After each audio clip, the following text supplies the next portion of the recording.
Welcome to சுடுதண்ணி. இன்னைக்கு நம்ம வீடியோவில் ரவா உப்மா எப்படி பண்ணுறதுன்னு பார்க்க போகிறோம். ரவா உப்மானாலே யாருக்குமே பிடிக்காது, உப்மானாலே தெரிச்சு ஓடுவாங்க.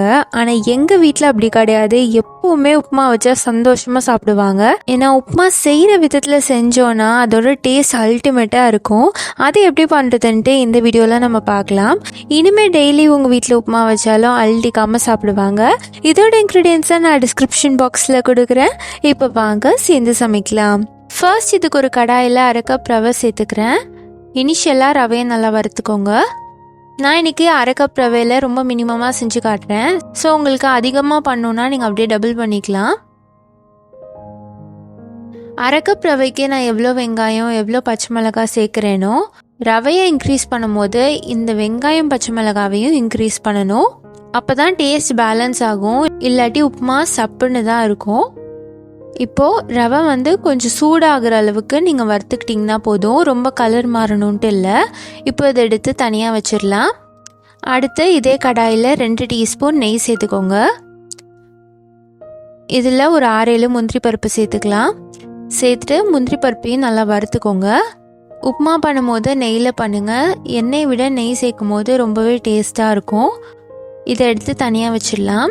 இப்போ இதே நெய்யில் 1 டீஸ்பூன் கடுகு, 1 டீஸ்பூன் உளுத்தம் பருப்பு, இது பொரிஞ்சதும் ஒரு கொத்து கருவேப்பிலை, 2 பச்சை மிளகாய் சேர்த்துக்கிறேன்.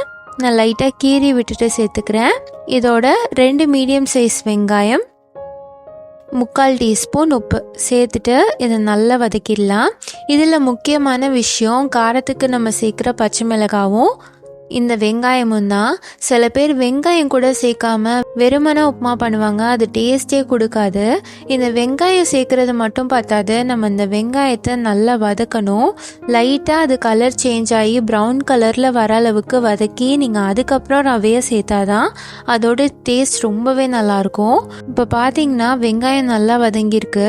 இதோட 1/4 கப் தண்ணி சேர்த்துக்கிறேன்.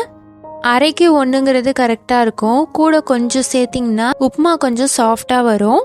நல்லா கொதிச்சதுக்கப்புறமா இதில் நம்ம வறுத்து வச்சுருக்க ரவையை சேர்த்துக்கலாம். சேர்த்துட்டு 1 நிமிஷம் நல்லா கிண்டி விட்டுருங்க. ஹை ஃப்ளேமில் வச்சு கிண்டினதுக்கப்புறமா இதை 1 நிமிஷத்துக்கு அப்புறம் லோ ஃப்ளேமில் மாற்றிக்கோங்க. அப்போ ரவை நல்லா வெந்து வரும்.